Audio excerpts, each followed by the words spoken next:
Assalamualaikum warahmatullahi wabarakatuh. Baiklah, para mahasiswa sekalian, di pertemuan kali ini saya akan menjelaskan ya bagaimana cara menyusun atau menulis sebuah artikel opini. Nah, ini sudah saya tampilkan salah satu ya contoh lah artikel opini. Jadi artikel ini formatnya artikel opini ini dimuat di Buletin Kapin Konsorsium Psikologi Ilmiah Nusantara. Ini penulisnya dan diterbitkan di volume 6 nomor 13 Juli 2020 gitu ya. Judulnya ini diskriminasi terhadap kaum transpuan di Indonesia. Ya. Nah, prinsipnya artikel opini itu seperti apa sih ya? Ini untuk pemahaman aja walaupun kalian bisa googling lah gitu ya, mencari seperti apa sih konsep dari artikel opini gitu ya. Dan apa perbedaannya dengan misalnya artikel jurnal misalnya gitu ya, atau skripsi misalnya gitu ya, tugas-tugas akhir gitu ya. Nah, kalau pada prinsipnya sebenarnya artikel opini itu kan ya sebuah tulisan yang di situ dia sifatnya apa istilahnya ya non fiksi ya yang pasti ya non fiksi, terus kemudian di situ berisi tentang ya sesuai kata-kata ya opini ya, berisi tentang opini pendapat gitu ya, pendapat dari si penulisnya mengenai apa, mengenai ya bisa di situ berisi tentang ya pemikiran lah paling ya, pemikiran dari si penulisnya mengenai persoalan-persoalan tertentu gitu ya yang ada di masyarakat gitu ya, entah itu persoalan ya macam-macam ya, bisa persoalan sosial, politik, budaya, hukum, ekonomi gitu ya, tergantung apa yang disikapi atau apa yang dicoba dianalisis gitu ya oleh si penulisnya gitu ya. Jadi pada prinsipnya artikel opini itu berisi tentang eh, op, apa ya pendapatnya itu ya diisi dengan analisis gitu ya. Jadi dia biasanya mengemukakan pertama konteks permasalahannya atau istilahnya isunya gitu ya, atau kasusnya. Jadi pertama itu gitu ya. Permasalahannya apa, kasusnya apa, itu di apa istilahnya? Ya dipaparkan lah sekilas mungkin satu paragraf gitu ya. Untuk memaparkan permasalahannya apa gitu ya. Kemudian memaparkan analisisnya gitu. Jadi dari masalah kemudian ke analisis masalah. Nah, untuk melakukan analisis masalah ini, nah biasanya si penulis itu menggunakan suatu sudut pandang atau perspektif tertentu. Misalnya dengan menggunakan teori gitu ya, bisa ya, teori tertentu yang dijadikan sebagai sudut pandang untuk atau dijadikan istilahnya pisau analisis gitu ya, untuk membahas gitu ya, membahas permasalahan yang tadi sudah dikemukakan di paragraf pertama tadi. Ya, atau bisa juga menggunakan atau ditambah ya kombinasi antara teori plus misalnya gitu, hasil-hasil riset empiris gitu ya, atau mengkaitkan dengan kasus lain. Nah, itu soal bagaimana kemampuan si penulis ya sebenarnya, bagaimana dia bisa melakukan analisis atau pembahasan lah, membahas masalah yang dia ajukan itu dengan meyakinkan gitu ya. Jadi yang namanya opini itu kan pendapat ya, tapi pendapat di sini harus yang ilmiah gitu ya, yang logis. Bukan asal apa misalnya otak-atik gaduk misalnya ya, atau sekedar ya common sense lah gitu ya. Gitu. Tapi benar-benar berdasarkan ya argumen yang logis dan ilmiah gitu ya, tidak mengada-ada. Bukan otak-atik gaduk, bukan sekedar common sense gitu ya. Itu. Dan inilah yang membedakan artikel opini dengan sekedar opini misalnya di media sosial misalnya.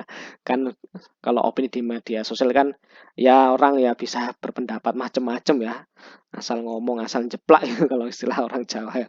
Itu. Tapi artikel opini ini benar-benar ya dibangun di atas dasar eh, apa ya pemikiran yang benar-benar ilmiah gitu ya, dibangun di atas dasar sikap ilmiah gitu ya, bukan sembarangan gitu ya. Nah, oleh karena itu dalam membahas suatu persoalan, permasalahan yang tadi diangkat itu diajukan harus dengan menggunakan sudut pandang tertentu yang logis dan ilmiah, yaitu menggunakan teori-teori, kemudian hasil-hasil riset empiris atau membandingkan dengan kasus-kasus lain gitu ya, sebagai penunjang gitu ya, untuk mencari atau menemukan dan menghasilkan ya logika ilmiahnya itu, kelogisannya itu, ya, gitu ya.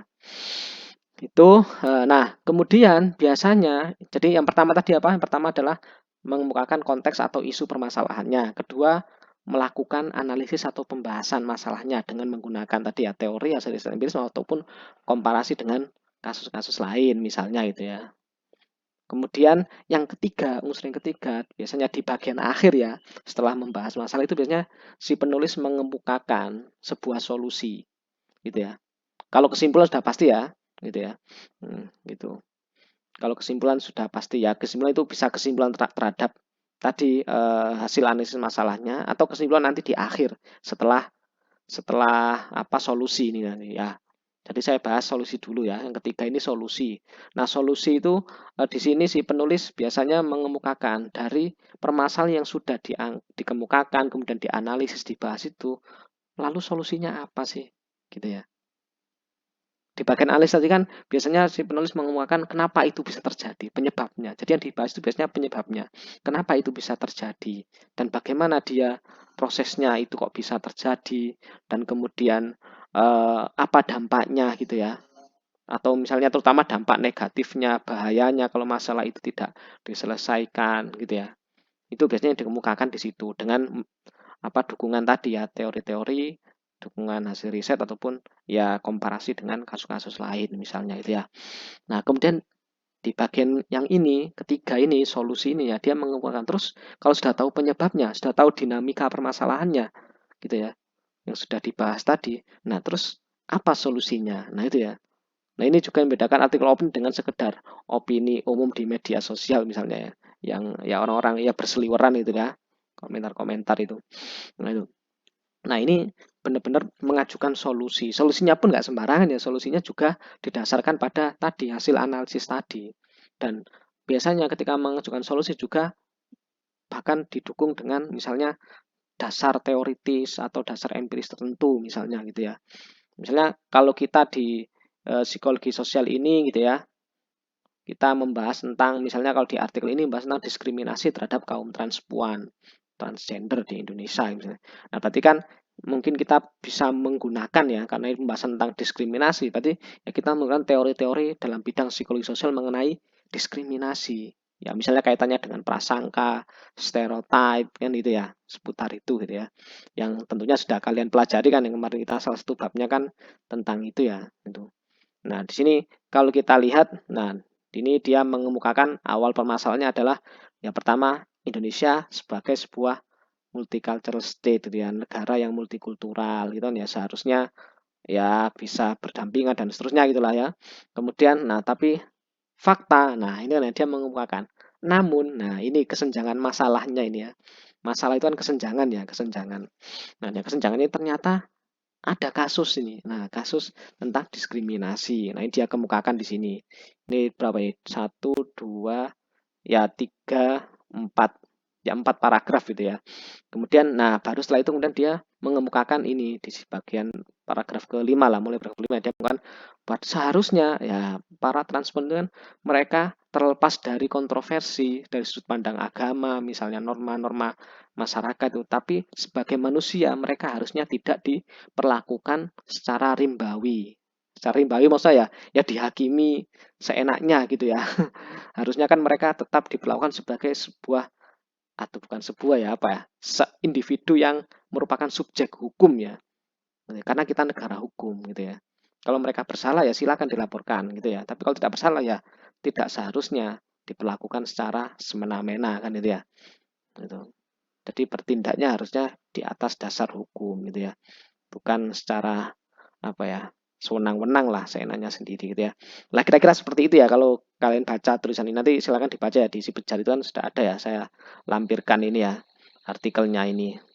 Silakan dibaca dan nanti diresapi apa yang menjadi penjelasan saya gitu ya. Nah, kemudian baru setelah itu dia mengemukakan di sini gitu ya. Bagaimana kok itu bisa terjadi gitu ya. Ya, ini dia sudah mulai menganalisis ya, membahasnya. Kenapa kok diskriminasi yang sedemikian rupa itu yang kok bisa ya terjadi kayak gitu kan ya bagi kita yang normal mungkin kalau kita sependapat dengan si penulis iya ya kok bisa ya mereka diperlakukan seperti itu secara diskriminatif padahal mereka juga manusia gitu kok sangat tidak manusiawi perlakuannya itu. Nah ini kemudian dia membahas dari berbagai hasil riset maupun teori-teori yang relevan ya, yang membahas mengenai apa ya, persoalan diskriminasi ya. Nah, di sini dia mengeluarkan pendapat dari Whitley and Kite yang mengutip ini lah ya, konsep apa teorinya ini tentang apa ini, diskriminasi interpersonal, kemudian ada diskriminasi institusional, kemudian ada diskriminasi kultural. Nah, ini sangat menarik. Jadi sebenarnya teori-teori atau konsep-konsep yang relevan yang kita gunakan itu ya untuk membahas satu permasalahan itu akan memberikan nilai tambah bagi kita untuk apa ya, bisa lebih jernih ya melihat suatu permasalahan. Kenapa? Karena namanya teori maupun hasil riset itu kan ya mereka memang dibangun di atas sikap ilmiah ya. Jadi ya benar-benar apa ya, ibaratnya itu menghasilkan sebuah pemikiran yang tidak asal-asalan gitu ya. Sehingga itu sangat berguna bagi kita untuk memberikan sudut pandang yang lebih jelas gitu ya terhadap suatu permasalahan. Sehingga kita tidak perlu apa istilahnya memikirkan ulang gitu ya. Mikir lagi, iya gimana ya cara membahasnya. Nah, karena sudah ada indikasi dari konsep tentang ini ada 3 jenis diskriminasi tadi ya. Interpersonal, kemudian kultural dan struktural tadi. Nah, itu iya. Kemudian coba kita kaitkan dengan permasalahan yang terjadi tadi ya, diskriminasi terhadap kaum transpuan itu, ya ternyata mereka secara faktual juga mengalami 3 jenis diskriminasi ini, atau ternyata dari 3 ini mereka mengalami salah 2-nya atau mungkin salah satunya gitu ya. Jadi tinggal kita cocokkan ya gitu. Gitu. Apakah memang sesuai atau tidak gitu ya. Itu. Nah, kemudian baru setelah itu, setelah tadi membahas permasalahannya ya, penyebabnya terutama itu ya, akhirnya kemudian kita mengemukakan ya. Seperti halnya penulis ini di akhir ini, ya ini mengemukakan lalu apa yang harus dilakukan. Nah, ini kan ya, solusinya ini berarti kan ya.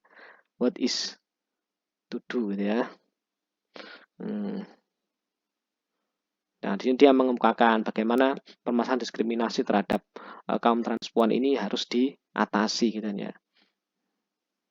Nah, di sini mungkin di sini penulis ya nih kalau kita lihat di sini dia tidak terlalu apa istilahnya menggunakan istilah-istilah yang sifatnya teoritis itu ya, yang khas dalam bidang psikologi sosial. Tapi kalau kita lihat di sini dari beberapa solusinya ini ya, misalnya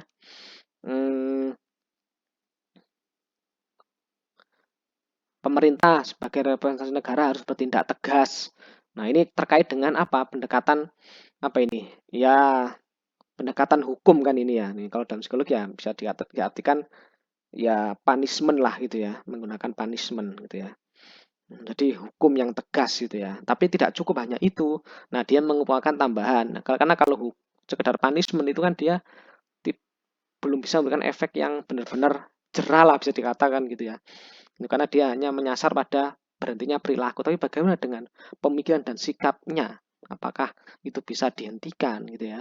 Kalau pemikiran dan sikapnya tetap, nah mungkin kalau nanti sudah tidak ada hukuman, atau sudah keluar dari hukumannya, sudah selesai, dia akan melakukan lagi gitu ya, melakukan perbuatan diskriminatif. Nah, maka selain pendekatan hukum, punishment, maka perlu juga, nah ini, melakukan pendidikan kepada masyarakat, gitu ya. Dengan, ya, termasuk misalnya apa, misalnya kalau menggunakan teori belajar sosialnya, sebenarnya kita secara implisit ya ini sepertinya dia menggunakan teori belajar sosialnya Bandura, bahwasannya ya orang itu belajar mendiskriminasi atau belajar mentoleransi atau menghargai. Nah, itu ya tergantung pada ya orang-orang di sekitarnya juga ya, apakah memberikan keteladanan, memberikan contoh-contoh gitu ya, yang memang contohnya itu contoh mendiskriminasi atau contoh menghargai kan gitu ya. Contoh perlakuan yang rimbawi atau perlakuan yang manusiawi kan gitu ya. Itu penting. Dia sepertinya mengutip itu, tapi tidak mengungkapkannya secara eksplisit di sini ya gitu. Itu. Nah, ini jadi dengan metode seperti edukasi ya istilahnya, edukasi dan pemahaman kepada masyarakat, kampanye sosial gitu ya. Itu. Nah, jadi itu inspirasi ya, contoh ya bagaimana kita menuliskan sebuah artikel opini gitu ya. Dan saya kira itu ya unsur yang penting jadi 3 itu ya. Jadi pertama konteks permasalahannya atau isunya atau kasusnya, kemudian analisisnya, kemudian solusinya. Gitu ya. Itu dan karena ini khusus ya untuk tugas mata kuliah ini saya minta mencantumkan referensi seperti ini ya. Jadi tadi kan judul tadi ya. Jadi dari ini ya judul, kemudian ya penulisnya, terus kemudian ya ini isi tulisannya, kemudian ditambah referensi ya, referensi ini ya, apa yang memang dikutip di dalam tulisan ya cantumkan di bagian daftar referensi ini gitu ya. Nah, kalau artikel-artikel opini di media massa biasanya, artikel opini kan biasanya dimuat di media massa gitu ya. Nah, itu biasanya tidak ada yang mencantumkan referensi ya. Kalau di media massa itu ya. Walaupun kalau media online, nah mungkin ada gitu ya yang mereka mencantumkan referensi. Tapi kalau di media-media massa yang cetak ya, itu biasanya tidak mencantumkan daftar referensi. Walaupun mereka mengutip sebenarnya di dalam tulisannya, tapi tidak mencantumkan daftar referensinya gitu ya. Tapi kalau untuk tugas mata kuliah ini ya kalian saya minta harus ya mencantumkan daftar referensinya, apa yang memang kalian kutip di dalam isi tulisan gitu ya. Nah, kemudian ini terkait hal yang substansi ya mengenai artikel opini ya. Nah, selanjutnya hal-hal yang bersifat apa istilahnya? Ya administratif lah gitu ya. Ya, pertama artikel opini itu dari segi sistematika sudah. Nah, ini apa? Hal-hal yang apa? Tampilannya ya. Ya kalau dari segi font apa ya yang ngikuti anu ya, ngikuti permintaan dari apa istilahnya? Ya medianya ya gitu. Kalau misalnya di sini kan ini dimuat di Bulletin Kaping ya. Biasanya di websitenya ada persyaratannya. Ini kalau nggak salah pakai font Arial 12, spasinya spasi berapa ini ya? 1 apa 1,5 mungkin ya ini ya. Biasanya ada persyaratannya dari masing-masing medianya ya yang eh, meminta penulis untuk menyesuaikan dengan template mereka gitu ya. Untuk font, spasi kayak gitu ya. Itu tapi secara umum gitu ya, yang harus kita pahamin yang namanya artikel opini itu ya panjangnya. Nah, panjang tulisannya itu ya. Nah, kalau artikel jurnal biasanya ya atau artikel proceeding ilmiah itu biasanya kan ya mungkin sekitar ya 4.000 sekitar itu ya antara sekitar 4.000-an nah 4.000 kata ya mulai dari judul sampai akhir ya itu. Tuh. Nah, kalau artikel opini itu biasanya ya, biasanya dan ini nanti dijadikan sebagai anu ya, ketentuan untuk tugas kalian ya nanti ya untuk UAS ya. Itu adalah antara 750. Jadi minimal 750 kata. Itu tidak termasuk referensi loh ya. Jadi mulai dari judul sampai ya apa tadi apa solusinya atau kesimpulannya ya. Itu 750 kata minimal. Maksimalnya 1.500 kata. Itu sudah termasuk spasi. Kan biasanya kalau kita lihat di bawah ini ya. Di sini kan biasanya ada yang with space sama yang tanpa space ya. Ya, itu. Jadi ini 1.500 sama 750 itu eh, sudah termasuk spasi gitu ya. Itu ketentuannya, panjangnya tulisan itu ya. Karena artikel opini kan ini harapannya bisa dibaca oleh masyarakat untuk memberikan pemahaman yang lebih baik, tapi lebih ringan lah mungkin ya. Ya tidak ringan sebenarnya juga ya, butuh pencernaan yang lebih gitu ya, butuh waktu yang lebih untuk mencerna memahami ya. Tapi kan tidak serumit atau selama artikel yang misalnya artikel jurnal atau artikel proceeding, apalagi misalnya tugas akhir tuh ya skripsi yang beratus-ratus halaman mungkin puluhan halaman lebih gitu ya, hampir ratusan gitu ya. Itu bedanya ini gitu. Itu kalau selain itu soal font apa ya standar aja ya untuk mata kuliah ini ya fontnya pakai Times New Roman spasi 1,5 gitu aja ya. Itu Times Roman 12 ya standar aja. Oke, saya kira itu ya. Kalau ada yang ditanyakan silakan ditanyakan. Terima kasih. Assalamualaikum warahmatullahi wabarakatuh.